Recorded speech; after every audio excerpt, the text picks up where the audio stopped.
성경 말씀 보도록 하겠습니다. 신명기 4장 25절부터 31절. 신명기 4장 25절부터 31절 한 절씩 교독합니다.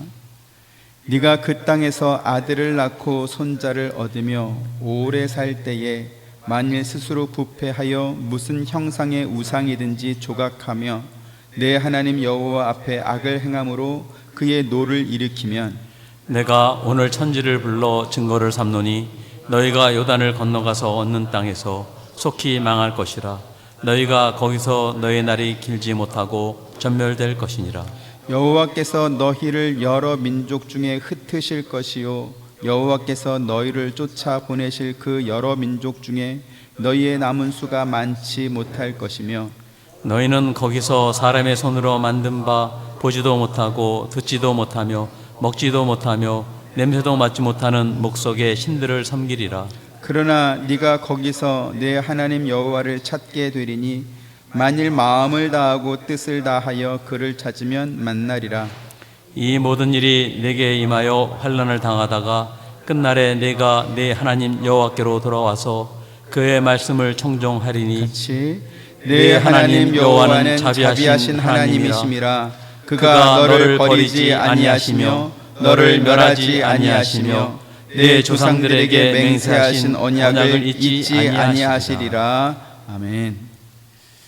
오늘 본문은 모세가 이스라엘 백성에게 너희가 가나안 땅에 들어가거든 절대로 우상을 만들어 섬기거나 악을 행하여 하나님의 분노를 사지 말라, 이러한 것을 가르치는 내용입니다. 앞으로도 계속 우리가 살펴보겠지만 신명기에는 오늘 본문과 비슷한 내용의 경고가 계속 반복해서 나옵니다. 왜 그럴까요? 이 내용이 가장 중요하기 때문에 그렇습니다. 이스라엘 백성에게 허락된 가나안 땅은 누구나 좋아할 만한 좋은 땅이기 때문에 그들에게 주신 것이 아니고 하나님께서 그들을 당신의 통치 안으로 인도하신 것입니다.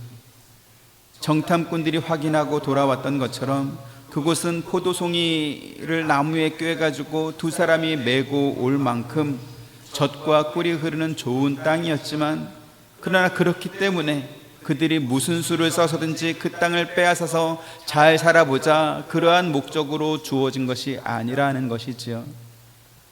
그 땅은 좋은 땅이기 전에 하나님께서 다스리는 나라이기 때문에 하나님의 통치에 순종하는 사람들이 들어가는 곳이고, 그 통치를 거부하는 사람은 들어갈 수 없는 곳인 것입니다. 요즘 트럼프 행정부가 불법 이민자이거나 혹은 합법적으로 비자나 영주권을 받았다 할지라도 범죄에 연루된 사람들을 체포해서 추방하는 문제로 온 나라가 시끄럽습니다. 트럼프의 정책에 반대하는 사람들은 경찰과 정부 기관을 동원해 가지고 길거리에서 이렇게 불신검문식으로 이렇게 붙잡고 또 폭력적으로 진압해 가지고 사람들을 체포하고 추방하는 그러한 것들이 사람의 인권을 침해하는 과도한 잘못된 행정이다, 이렇게 하면서 반대합니다. 그런가 하면 정책을 시행하는 정부나 혹은 지지자들은 불법을 자행하는 외국인들을 추방함으로 인해서 미국 내 마약이나 강력범죄가 현격하게 줄어든 것은 사실 아니냐, 또 이렇게 옹호하기도 하죠. 이민정책의 찬반 여부를 떠나서 이민자이든 미국 시민권자이든 경찰이나 사법당국이 죄를 범한 사람을 찾아서 처벌하는 것은 정부가 해야 할 마땅한 도리입니다.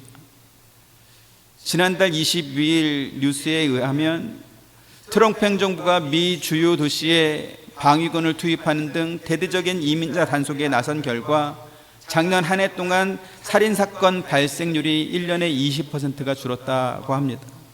그런가 하면 차량 강도나 이 폭력이나 이러한 강력 범죄가 주마다 조금 차이는 있긴 하지만 20%에서 40%까지 그렇게 급격하게 감소한 것으로 나타났다, 이렇게 뉴스에서 발표를 했습니다. 이는 1900년 이후에 미국에서 조사한 그 데이터 기록에서 가장 낮은 수치이고, 또 당의 단일 연도로 따지면 가장 큰 감소가 될 것 같다, 이렇게 또 전망된다고도 말했습니다. 지금 말씀드리는 것은 어느 나라에 살든지 그 나라의 법을 지키며 살아야 된다라는 것이지요. 그리고 죄에 범한 사람들이 그에 합당한 처벌을 받을 때 범죄율은 감소하기 마련입니다. 가나안 땅은 어떤 땅입니까? 하나님의 말씀을 잘 듣고 그분의 통치에 순종하면 하나님께서 그들에게 약속하셨던 복된 결과를 그들이 받게 될 것입니다. 하지만 하나님 말씀에 순종하지 않으면 기근이 오고 전염병이 창궐하고 주변 열강의 침략을 받아서 소유물을 빼앗기고 그들의 종이 되며 마침내 멸망할 것입니다. 그것은 선지자들을 통해서 수차례 경고된 바이었고 또 성경의 역사가 그 사실을 증명하기도 하는 것이지. 본문 25절 26절 봅니다. 네가 그 땅에서 아들을 낳고 손자를 얻으며 오래 살 때에 만일 스스로 부패하여 무슨 형상의 우상이든지 조각하여 내 하나님 여호와 앞에 악을 행함으로 그의 노를 일으키면 내가 오늘 천지를 불러 증거를 삼노니 너희가 요단을 건너가서 얻는 땅에서 속히 망할 것이라. 너희가 거기서 너의 날이 길지 못하고 전멸될 것이니라. 네. 지금 이 말씀에서 모세가 이스라엘 백성에게 무엇을 강조하고 있는지 우리가 알아야 합니다. 너희가 하나님께서 왕으로 통치하시는 그 땅에서 우상을 조각해서 만들든지 여호와 앞에서 악을 행하여 하나님의 노를 일으킨다면 너희는 속히 망하게 된다, 이렇게 말하고 있죠. 심지어 너희 날이 길지 못하고 전멸될 것이다, 이렇게 강조하기도 했습니다. 왜 이스라엘 백성이 그 땅, 곧 가나안 땅에 들어가서 우상을 만들어 섬기거나 혹은 악을 행하면 속히 망하게 되는 것입니까? 바로 그 땅이 하나님께서 통치하시는 땅이기 때문에 그렇습니다. 우리가 가나안 땅이라고 하면 젖과 꿀이 흐르는 아름답고 살기 좋은 땅이라고만 생각하기 쉽습니다. 하지만 그 땅은 땅이 좋아서가 아니고 하나님께서 통치하시기 때문에 좋은 땅인 것입니다. 아프리카에 1980년 4월 18일 날 영국에서 독립한 짐바브웨라는 나라가 있습니다. 독립정부의 대통령이 된 로버트 무가베라는 사람은 독립한 그해 1980년도에 북한의 김일성을 만나고 와서 짐바브웨를 북한과 똑같은 독재 국가로 만들고 37년간 그 나라를 통치했습니다. 마르크스주의를 추종하던 무가베는 영국의 식민지에서 독립하기 위해서 중국과 소련과 당시의 동유럽의 공산국가와 또 북한 등의 도움을 받아가지고 무장투쟁을 벌였고 그리고 그것이 성공했던 것입니다. 김일성을 만난 무가베는 군사교관을 보내달라 이렇게 김일성에게 부탁을 했고요. 김일성은 무기 지원과 함께 106명의 교관을 파견해가지고 무가베의 군인들을 교육시키고 고문 기술을 알려줬다, 이렇게 알려져 있습니다. 그렇게 북한 교관들에게 훈련받은 짐바브웨 군인들은 반대파 정치인들과 또 지역 주변의 그 시위대를 강력하게 진압하고 또 언론인과 인권 활동가들을 암살했습니다. 문제는 짐바브웨가 이 무가베가 통치했던 그 37년 동안 세계에서 가장 가난한 나라이면서도 서방 나라의 지원을 전혀 받지 못하는 그러한 나라가 되었다라는 것이죠. 대통령이 된 무가베는 백인들에게 추방 명령을 내리고 그들의 자산을 몰수했습니다. 만약에 그 명령에 따르지 않은 그 백인들은 잔혹하게 죽였다, 이렇게 알려져 있습니다. 그로 인해서 영국과 미국을 비롯한 서방 국가들은 짐바브웨와 교역을 끊어버렸습니다. 모든 교역을 다 끊었습니다. 그리고 그 나라는 1980년 그 해에 그냥 멈춰버린 것이죠. 2008년 한 해 동안 짐바브웨는 90억%의 인플레이션이 있었다, 이렇게 알려져 있습니다.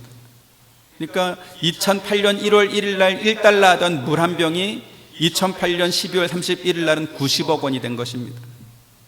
그렇게 되자 짐바브웨 달러는 그 나라 백성들도 사용할 수 없는 그러한 돈이 되고 말았습니다. 제가 그 돈을 가져왔습니다. 100억 원짜리 달러입니다. 100억 달러. 그리고 얘는 500억 달러입니다. 돈이 꽤 많습니다. 제가 600억 정도는 있습니다. 600억 달러 정도는 있습니다. 네, 이렇게 되고 나자 2009년도에 화폐 개혁을 하거든요. 1조 달러를 1달러로 이렇게 낮추는 화폐 개혁을 했습니다. 1조 원이 그 다음날 1원이 된 것입니다. 제가 2010년도에 짐바브웨를 갔거든요. 네, 그 나라 사람들은 이 짐바브웨 달러가 아니고 미국 달러이거나 혹은 남아공의 랜드를 사용했습니다. 문제는 뭐냐면 미국과의 교역이 1980년도에 딱 중단되다 보니까 그들이 사용했던 그 달러가 28년 이상 사용했던 거예요. 그래서 주로 이제 1달러를 많이 사용하는데 얼마나 많이 만졌으면 그 사람들의 손때가 그 1달러에 묻고 또 묻고 시커멉니다. 일자도 안 보이고 그 조지 워싱턴 얼굴도 안 보이고 그냥 이게 무슨 천인지 혹은 이게 종인지 모르고 얇아야 되잖아요. 근데 애기 기저귀처럼 이렇게 두꺼워가지고 축 늘어져서 그런 거를 돈으로 이렇게, 그래서 시장 갔다 오면 돈 이렇게 놓고 손을 씻어야 돼. 얼마나 찝찝한지. 기름때가 이렇게 막 손에 묻어가지고. 2016년도에 무가베가 92세 때 이제 생일 잔치를 하는데 92세가 됐다고 92kg짜리 생일 케이크를 만들어 가지고 이렇게 파티를 했습니다. 그러니까 그 나라 사람들은 먹을 게 없어 가지고 죽겠는데 대통령은 92세 생일이 됐다고 지금도 기네스북에 올라 있다고 합니다. 92kg짜리 생일 케이크. 그리고 2017년도에 93세가 되자 41살 나이 어린 후처한테 대통령 넘겨주려고 하다가 군사 쿠데타로 이제 자리에서 물러나게 됩니다. 그리고 가택 연금 상태로 있다가 2019년도에 싱가포르에서 이렇게 죽게 됩니다. 2010년도에 선교를 위해서 짐바브웨 방문했을 때 한 중학교를 갔는데요. 학교 강당에 빨간색 글씨로 빨간색 바탕에 하얀색 궁서체로 한글이 써 있더라고요. 그래서 저게 무슨 말인가 봤더니 김일성이 한 말이 학교 강당에 마치 표처럼 이렇게 붙어 있는 걸 보고 깜짝 놀랐습니다. 제가 북한에 왔나 싶었습니다. 근데 짐바브웨는, 제가 가서 본 짐바브웨는 그렇게 가난하게 살 나라가 아니었습니다. 왜냐하면 날씨가 좋아서 산모작이 가능한 그러한 나라였고요. 어디든지 땅을 파면 우물이 나오는 물이 풍성한 나라였습니다. 그런가 하면 금과 은과 광물 자원도 많아서 짐바브웨가 영국의 식민지로 있을 때는 아프리카의 진주라고 불릴 만큼 대단히 풍요로운 나라였다라는 것이죠. 실제로 짐바브웨 수도인 하라레에 저희가 갔을 때 남아공 못지않은 높은 빌딩과 건물들이 있었고 또 도로도 굉장히 잘 되어 있었습니다. 문제는 뭐냐면 그게 80년까지 지어진 거라는 거죠. 그 이후에는 아무것도 나아진 게 없었습니다. 권력을 잡은 무가베는 백인들이 가지고 있던 그 땅을 빼앗아서 그 땅에서 일하던 일꾼들에게 그 땅을 나눠주면 자기 백성들이 그 백인들처럼 잘 살게 될 거다, 이렇게 생각했던 것 같습니다. 그래서 그 땅을 빼앗았던 거죠. 그런데 농사라고 하는 게 땅이 있고 씨만 있으면 되는 게 아닙니다. 언제 씨를 뿌려야 되고 언제 거름을 주고 물을 줘야 되며, 또 물도 어떤 작물은 너무 많으면 안 되고 어떤 작물은 또 물이 늘 있어야 되고 다 다른 것이죠. 더 중요한 건 뭐냐면 대대로 주인이 시키는 일만 하던 그 사람들이 이제부터는 자기들이 알아서 땅을 경작하고 씨를 뿌리고 물을 주고 거름을 주고 하는 것을 해야 되는데 그에 대한 준비가 전혀 안 돼 있었다라는 것입니다. 결국 제가 가서 보니까 짐바브웨 땅의 거의 대부분 땅들이 다 그냥 버려진 땅, 농사를 지을 수 없는 그러한 땅이 되고 말았습니다. 좋은 땅만 있으면 언제나 거기에서 좋은 농산물이 나오고 좋은 열매가 맺어집니까? 그 땅을 누가 관리하고 어떻게 사용하느냐에 따라서 전혀 다른 결과가 나온다라는 것을 제가 보고 왔습니다. 학교 도서관에 수만 권의 책이 있으면 그 학교 학생들이 다 공부를 잘하나요? 아니요. 도서관에 책이 많이 있는 것과 학생이 공부 잘하는 것은 인과관계가 별로 없습니다. 차라리 무서운 선생님이 1대1로 붙어가지고 교사 중심으로 학생들을 가르칠 때 그 학생의 성적이 훨씬 더 잘 나올 것입니다. 왜요? 능동적 학습을 하는 학생이 별로 없기 때문에 그렇습니다. 오늘 모세가 너희가 요단을 건너가서 얻을 땅을 강조하는 이유가 바로 여기에 있습니다. 그 가나안 땅이 마치 황금 알을 낳는 거위처럼 그들은 아무것도 안 하고 가만히 있는데 가만히 있어도 그렇게 풍요와 번영을 갖다 주는 그러한 땅이기 때문에 좋은 땅이라고 말하는 것이 아니라는 것이죠. 그 땅이 하나님께서 계획하시고 다스리는 하나님의 나라이기 때문에 그 땅이 좋은 땅인 것입니다.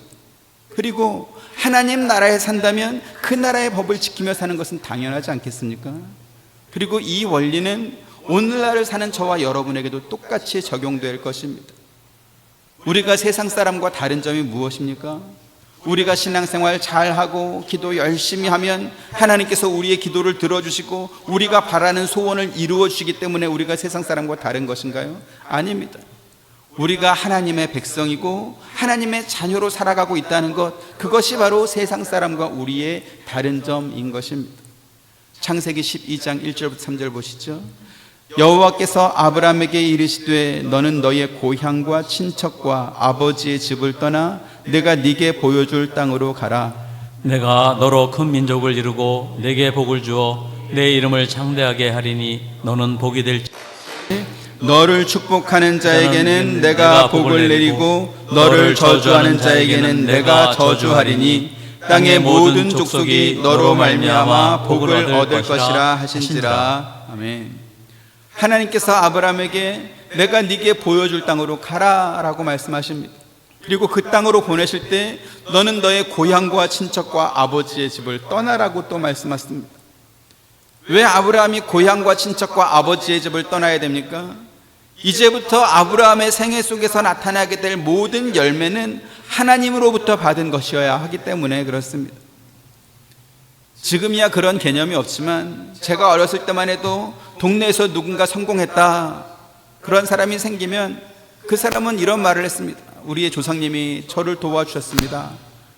겸손하게 자기를 낮추고 자기를 낳아주신 부모님을 잊게 한 그 조상님께서 은혜를 베푸셔서 자기가 성공할 수 있다, 이렇게 말하자면 우리 집안은 대대로 성공할 만한 집이었다라는 수준 높은 자기 자랑을 그렇게 했던 것이지. 왜 아브라함이 고향과 친척과 아버지의 집을 떠나야 됩니까? 아브라함이 잘되고 성공했다면 그것은 그의 조상이나 친척과 같은 그러한 혈연의 도움을 받아가지고 그가 잘된 것이 아니고 하나님께서 그에게 복을 주셔서 그가 잘됐다라는 것을 증명해야 되기 때문에 그런 것입니다. 그래서 하나님께서는 아브라함을 당신께서 지시하는 땅으로 보내가지고 그 아브라함을 통해서 하나님이 세상의 주인인 것을 세상에 증명하겠다라는 것이죠. 그런데 그 일을 어떻게 했습니까? 하나님께서 온 인류를 다 불러 모으고 아브라함을 그 앞에 세운 다음에 마치 대관식을 하듯이 그렇게 화려하게 이가 바로 내 사랑을 받는 자다, 그렇게 보여줘서 된 것이 아닙니다. 또는 아브라함이 이렇게 손을 쫙 이렇게 들면 하늘에서 금덩어리가 막 떨어지고 손을 쫙 펼치면 들판에, 빈 들판에서 갑자기 농작물이 막 자라고 풍성해지고 그런 기적을 보여주면서 증명한 것이 아니었습니다. 3절 말씀처럼 너를 축복하는 자에게는 내가 복을 내리고 너를 저주하는 자에게는 내가 저주하리니 땅의 모든 족속이 너로 말미암아 복을 얻을 것이라, 이렇게 해서 아브라함은 하나님께서 가라 하신 그 땅 가서 그냥 살았던 것입니다. 뭘 대단한 일을 한 거 아니고 그냥 살았습니다. 살면서 앞집 아저씨도 만나고 옆집 아줌마 인사도 하고 뒷집 청년하고 양치는 이야기도 하면서 그냥 살았습니다. 매일의 일상을 그냥 산 것이지. 아브라함은 율법 이전의 사람입니다. 무슨 말입니까? 율법이 주어졌을 때처럼 매주 안식일을 지키고 절기를 지키고 각종 제사 같은 그러한 종교적 의무를 하면서 산 사람이 아니라는 것입니다. 아브라함은 그의 생애 속에서 하나님의 통치에 순종하면서 그냥 평범하게 살았던 것입니다. 그래서 겉으로 보면 아브라함이나 가나안 사람이나 별로 다를 것이 없었습니다. 하지만 다른 것이 있죠. 뭡니까? 그가 하나님의 통치를 받는 사람이었기 때문에 심지어 아브라함이 돌이키기 힘든 그런 어떤 잘못을 했을 때도 하나님의 보호를 받으며 살았다라는 것입니다. 아브라함이 하나님께서 그에게 지시한 땅으로 갔을 때 그 땅에 가뭄이 심해서 아브라함이 애굽으로 내려갔습니다. 그런데 애굽으로 내려가서 보니까 걱정되는 게 있죠. 자기 아내가 너무 아름답다 보니까 애굽 사람들이 자기를 죽이고 자기 아내를 이렇게 빼앗아 갈까 봐 걱정됐던 것입니다. 그래서 사라에게 이제부터 너는 내 아내라고 말하지 말고 내 여동생이라고 하자, 누이 동생이라고 하자. 그래서 둘이 말을 맞추었습니다. 아니나 다를까 애굽 왕 바로가 사라가 너무 이쁘다 보니까 자기 아내로 받아들인 거죠. 그리고 아브라함에게는 소와 양과 노비와 낙타와 또 나귀와 이러한 많은 재산을 결혼 지참금으로 주었습니다. 아브라함은 말도 못하고 자기 아내를 바로 왕에게 빼앗기는 그러한 처지가 되고 만 것입니다. 창세기 12장 17절부터 20절 보시죠. 여호와께서 아브라함의 아내 사레의 일로 바로와 그 집에 큰 재앙을 내리신지라. 바로가 아브라함을 불러서 이르되 내가 어찌하여 나에게 이렇게 행하였느냐? 내가 어찌하여 그를 내 아내라고 내게 말하지 아니하였느냐? 네가 어찌 그를 누이라 하여 내가 그를 데려가다가 아내를 삼게 하였느냐? 네 아내가 여기 있으니 이제 데리고 가라 하고. 바로가 사람들에게 그의 일을 명하매 그들이 그와 함께 그의 아내와 그의 모든 소유를 보내었더라. 네, 이처럼 아브라함이 아내를 빼앗기고도 아무것도 할 수 없었을 때 하나님께서 바로와 그의 집에 큰 재앙을 내려서 바로 왕이 자기 아내로 맞아들였던 사라를 다시 아브라함에게 돌려보내게 했던 것입니다.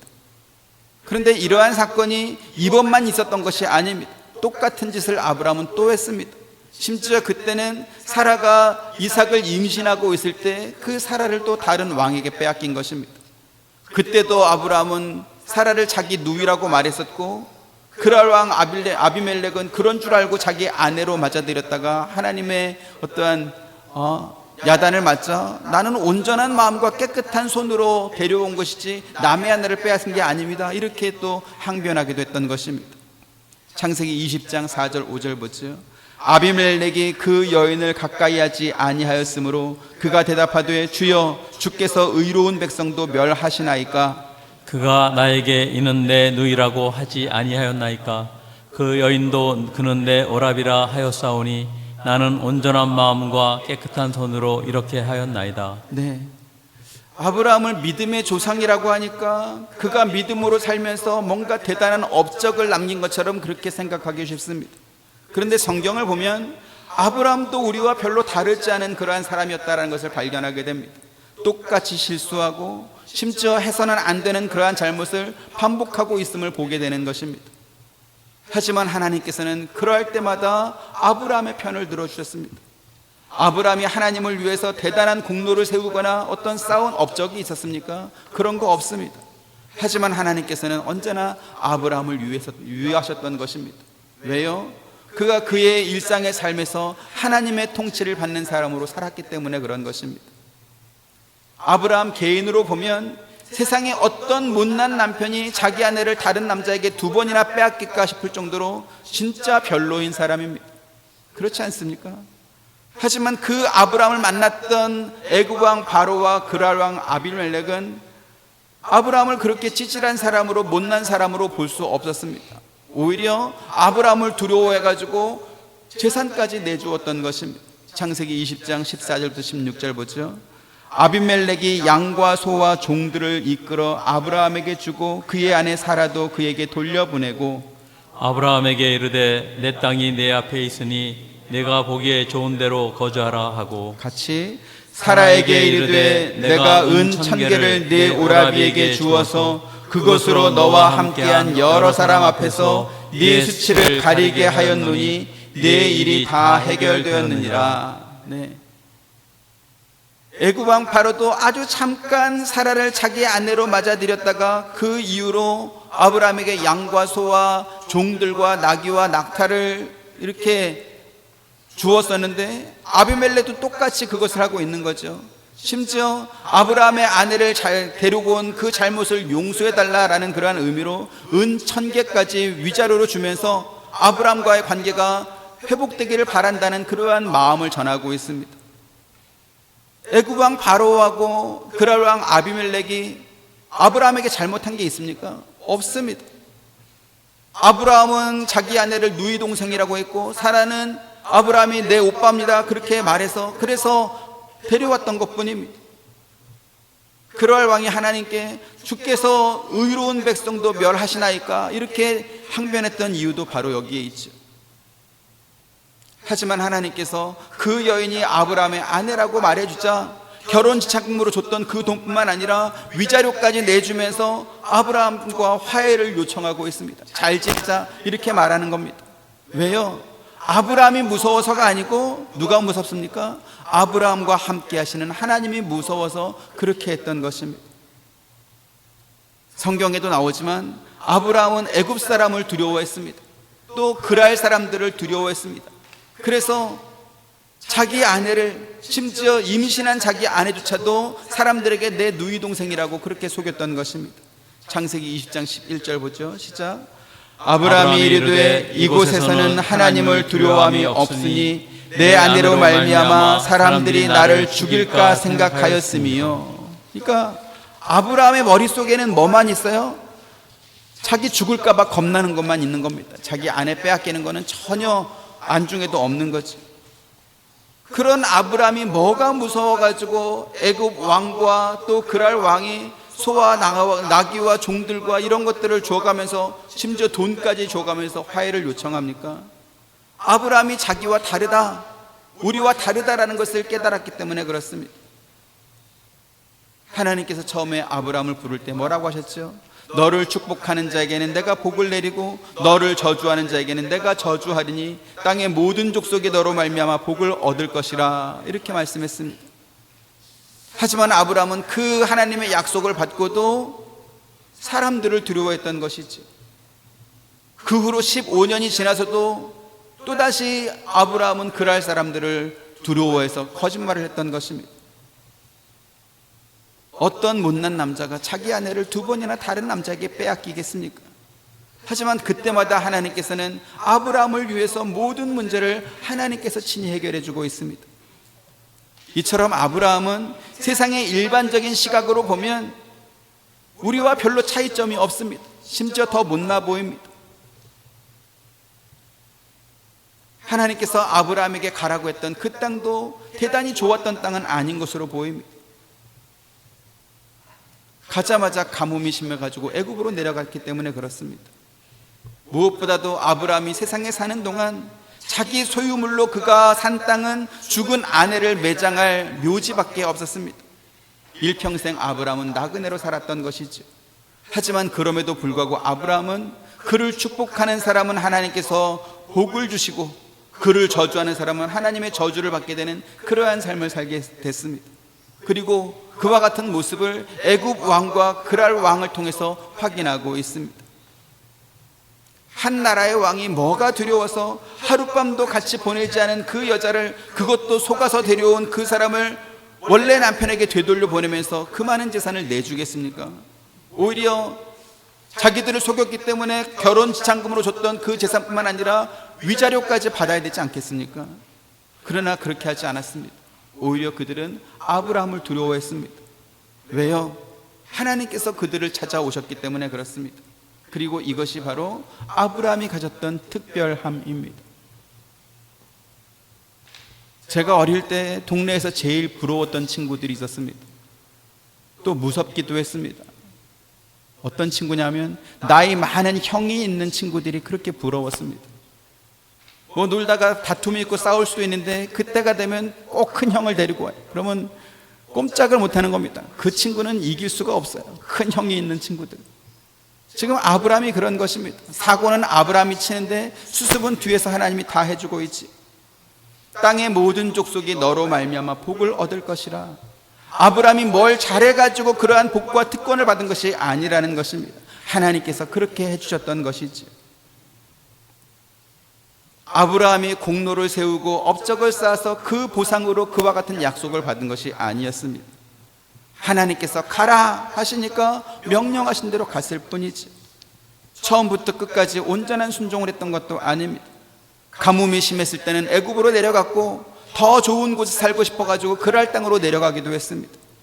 하지만 분명한 것은 그러한 와중에서도 아브라함은 늘 하나님의 말씀을 듣는 사람이었고 또 그 말씀에 순종하는 삶을 살았다라는 것입니다.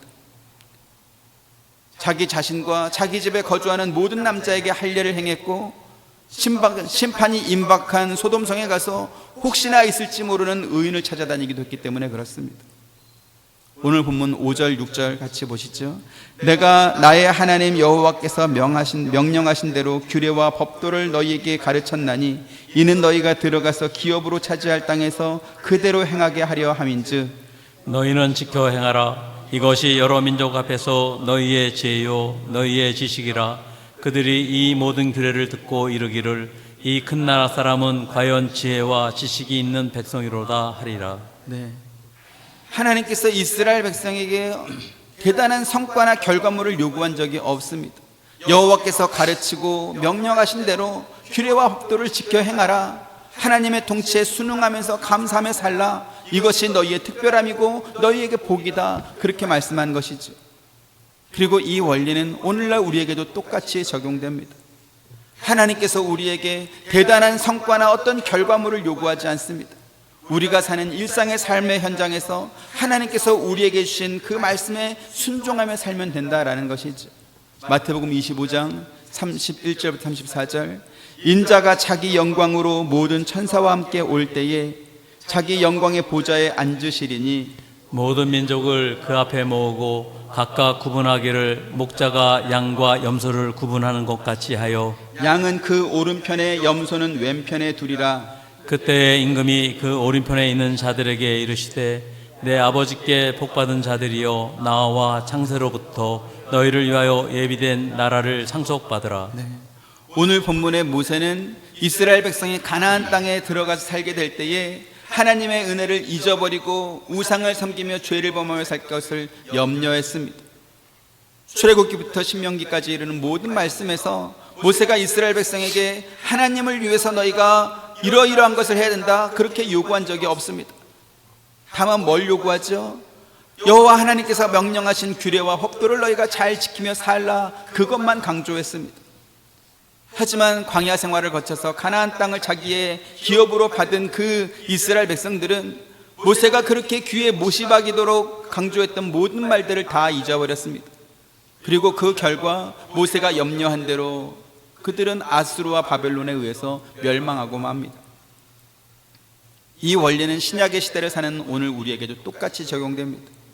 예수님께서도 장차 우리 앞에 그리스도께서 모든 천사와 함께 양과 염소를 이렇게 심판하는 분리하는 그러한 자리가 있을 거라고 말씀하고 있기 때문에 그렇습니다. 자, 그러면 어떤 사람이 양에 속한 사람이고 어떤 사람이 염소에 속한 사람입니까? 계속해서 마태복음 25장 35절부터 40절 보죠. 내가 줄일 때에 너희가 먹을 것을 주었고 목마를 때에 마시게 하였고 나그네 되었을 때 영접하였고 헐벗었을 때에 옷을 입혔고 병들었을 때에 돌아보았고 옥에 갇혔을 때에 와서 보았느니라. 이에 의인들이 대답하여 이르되 주여 우리가 어느 때에 주께서 줄이신 것을 보고 음식을 대접하였으며 목마르신 것을 보고 마시게 하였나이까?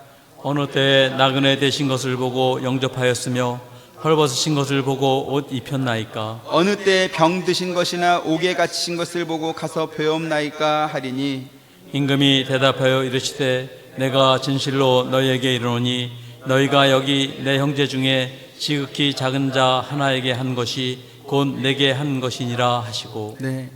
양에 속한 사람들은 예수님께서 너희가 양에 속한 사람이라고 말씀하는 걸 들으면서 의문이 생겼습니다. 그들이 예수님을 만나서 그렇게 한 적이 없기 때문에 그런 것이죠. 그래서 언제 우리가 예수님을 만나가지고 음식을 대접하고 물을 마시게 했는지, 언제 예수님이 병든 것이나 감옥에 갇힌 것을 보고 돌아보았는지 물었습니다. 그러자 예수님께서 뭐라고 말씀하시죠? 여기 내 형제 중에 지극히 작은 자 하나에게 한 것이 곧 내게 한 것이니라 그렇게 말씀했습니다. 무슨 말입니까? 너희 주변에 있는 지극히 작은 자, 이 지극히 작은 자라는 말은 우리가 친절을 베풀고 도와줬을 때 우리에게 갚아줄 능력이 없는 그러한 사람들을 가리키는 것입니다. 그 지극히 작은 자 하나에게 한 것이 곧 예수님께 한 것과 같다 그렇게 말씀한 것이죠. 그리고 이 말씀은 염소에게 속한 사람들에게도 똑같이 적용해서 말씀했습니다. 계속해서 44절 45절 보죠. 그들도 대답하여 이르되 주여 우리가 어느 때에 주께서 줄이신 것이나 목마르신 것이나 나그네 되신 것이나 헐벗은 것이나 병드신 것이나 옥에 갇힌 것을 보고 공양하지 아니하더이까. 이에 임금이 대답하여 이르시되 내가 진실로 너에게 이르노니 이 지극히 작은 자 하나에게 하지 아니한 것이 곧 내게 하지 아니한 것이니라 하시니라. 네. 염소에 속한 사람들은 억울했습니다. 예수님, 우리가 그런 사람으로 보입니까? 우리 그런 사람 아닙니다. 우리가 예수님을 봤다면 당연히 잘했겠죠. 하지만 우리는 예수님을 만난 적이 없습니다. 그러자 예수님께서 뭐라고 말씀하십니까? 양에게 주었던 말과 똑같은 대답을 하시는 것입니다. 이 지극히 작은 자 하나에게 하지 아니한 것이 곧 내게 하지 아니한 것이니라. 우리 기독교와 세상의 종교가 다른 점이 바로 이것입니다. 세상의 종교는 공든 탑을 쌓으면서 자기의 믿음을 증명합니다. 하다못해 개울가에 돌탑이라도 쌓아야 되고 하나만 쌓는 것이 아니고 수백 개 수천 개를 쌓아 나갑니다. 하지만 기독교는 공든 탑을 쌓는 종교가 아닙니다. 그동안 자기가 쌓은 수많은 돌탑들을 사람들에게 보여주면서 자기의 믿음 있음을 증명하는 그러한 종교도 아닙니다. 하나님께서 자기에게 주신 그 은혜를 자신의 평범한 일상 속에서 지극히 작은 자 한 사람에게 나누어 줌으로 인해서 하나님의 백성으로 사는 복됨을 그들에게 보여주는 것이지.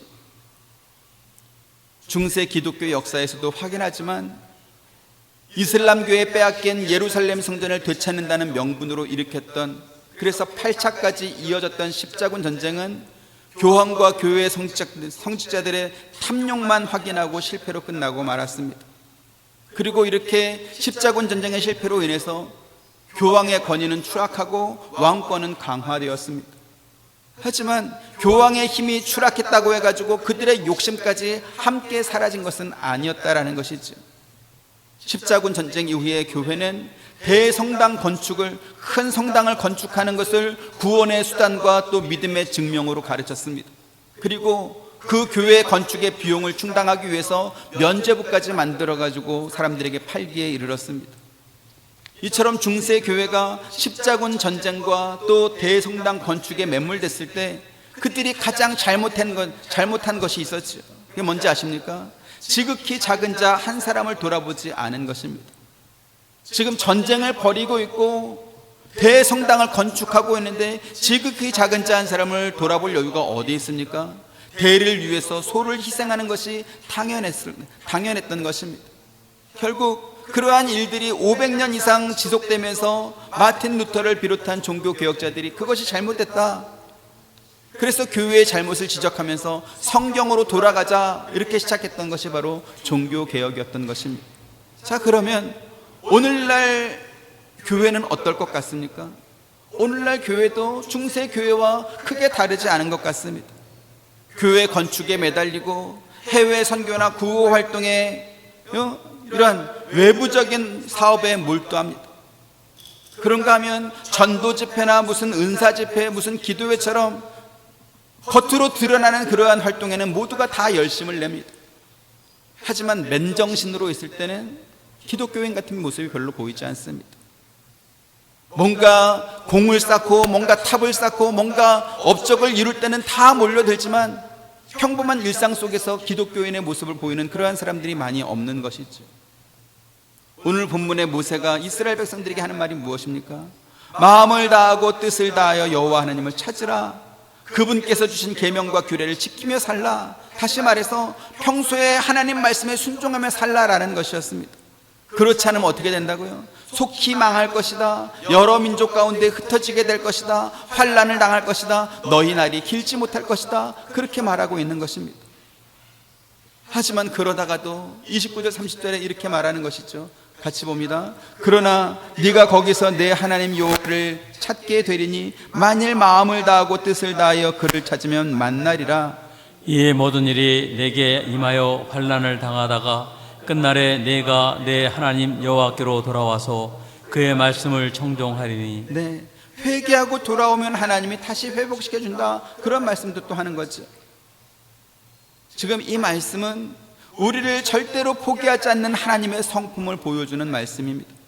하지만 우리의 신앙생활이 죄의 봄에서 야단 맞고 회개하고 돌아오고, 그러다가 조금 살만하면 또다시 죄범하고 야단 맞고 회개하고 돌아오고, 이것이 계속 다람쥐 쳇바퀴 돌듯이 이렇게 돌아가면 안 된다는 것입니다. 이래가지고요, 어떻게 우리의 믿음이 자라겠으며 우리의 성품이 성숙해질 수 있겠습니까?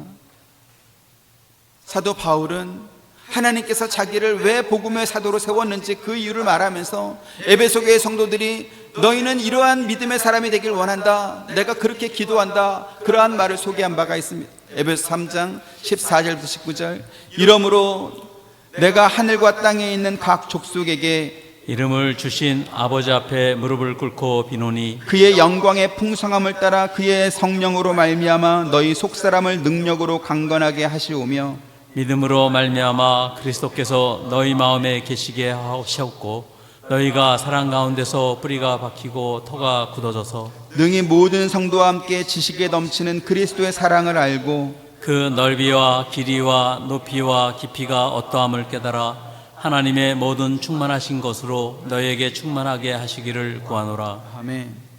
초대교회에 얼마나 많은 믿음의 역사가 있었습니까? 고린도 교회 같은 경우에 병을 고치고 기적을 행하고 예언하고 영들을 분별하고 방언을 통역하는 그러한 은사를 받은 사람들이 정말로 많이 있었습니다. 오늘날도 그런 맥락에서 무슨 은사 집회가 열리면 정말 많은 사람들이 몰려갑니다. 왜요? 그러한 은사들은 사람들에게 그가 성령의 은사를 받은 특별한 사람이라는 것을 보여주는 그러한 증명이 되기 때문에 그렇습니다. 그런데요, 바울은 에베소 교회 성도들에게 영광의 하나님께서 기뻐하시니 너희도 그와 같은 은사를 받기를 원한다, 그러한 기도를 하지 않았습니다. 오히려 은혜가 풍성하신 영광의 아버지께서 성령님을 통해 너희 속사람을 능력으로 강하게 하시고 믿음으로 그리스도께서 너희 마음에 계시기를 기도한다, 그렇게 말하고 있는 것이죠.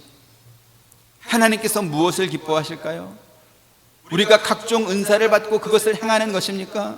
혹은 교회를 건축하고 선교지 학교나 병원 같은 것들을 세우고 사람들을 많이 구제하는 것을 원하실까요? 그것들은 오히려 공든탑을 쌓는 것을 좋아하는 사람들이 좋아하는 그러한 행위일 것입니다. 다시 말씀드리지만 하나님께서는 이스라엘 백성들에게 너희가 가나안 땅에 들어가거든 가장 먼저 나에게 예배할 성전부터 지어라, 그렇게 말씀하지 않았습니다.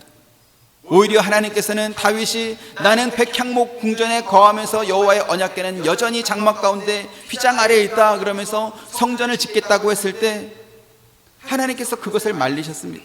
내가 언제 백향목으로 지은 성전을 원하더냐라는 것이죠. 역대상 17장 3절부터 6절 봅니다. 그 밤에 하나님의 말씀이 나단에게 임하여 이르시되 가서 내 종 다윗에게 말하기를 여호와의 말씀이 너는 내가 거할 집을 건축하지 말라. 내가 이스라엘을 애굽에서 올라오게 한 날부터 오늘까지 집에 있지 아니하고 오직 이 장막과 저 장막에 있으며 이 성막과 저 성막에 있었나니 이스라엘 무리와 더불어 가는 모든 곳에서 내가 내 백성을 먹이라고 명령한 이스라엘 어느 사세에게 내가 말하기를 너희가 어찌하여 내 백향목집을 건축하지 아니하냐고 말하였느냐 하고. 네, 하나님께서 우리에게 원하시는 것은 성전을 짓고 공든탑을 쌓는 것이 아니라는 것입니다. 너희가 하나님의 백성이 되었으니까 하나님의 법을 지키며 살라는 것이죠. 만약에 하나님의 법을 어기면 벌을 받게 될 것이고 이방 나라의 침략을 받아서 쫓겨난 삶을 살게 될 것이다, 속히 망하게 될 것이다, 이러한 경고도 함께 주셨던 것입니다. 이스라엘 백성의 광야 생활과 그들이 가나안 땅에 들어온 이후의 삶을 한번 여러분 비교해 보시기 바랍니다. 한번 생각해 보시기 바랍니다. 어느 쪽에 훨씬 더 많은 기적을 경험했습니까? 광야에서가 훨씬 많았습니다.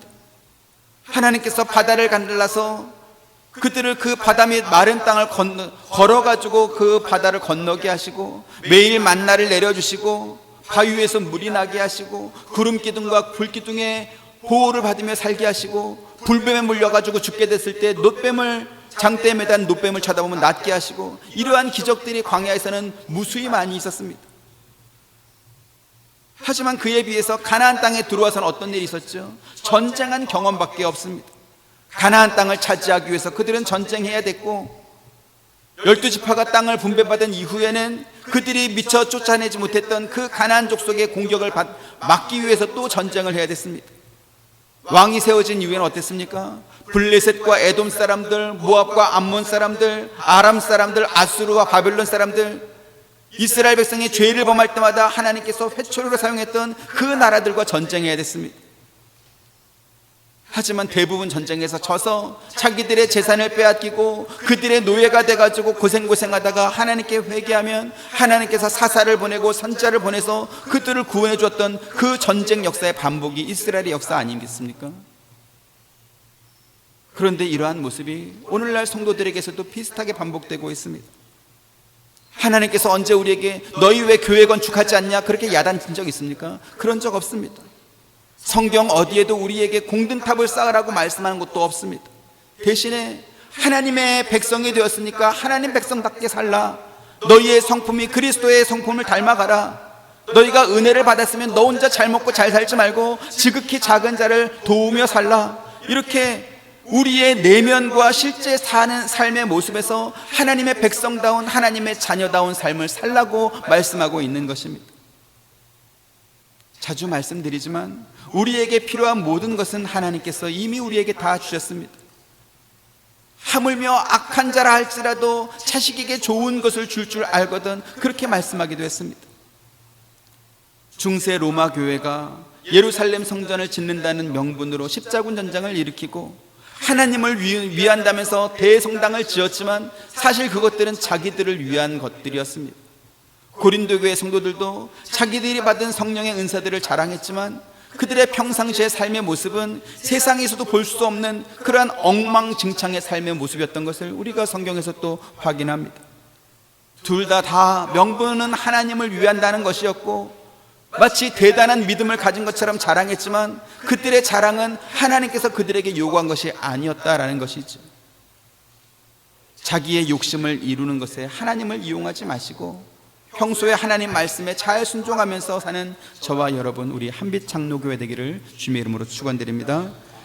은혜로우신 아버지 하나님 감사합니다.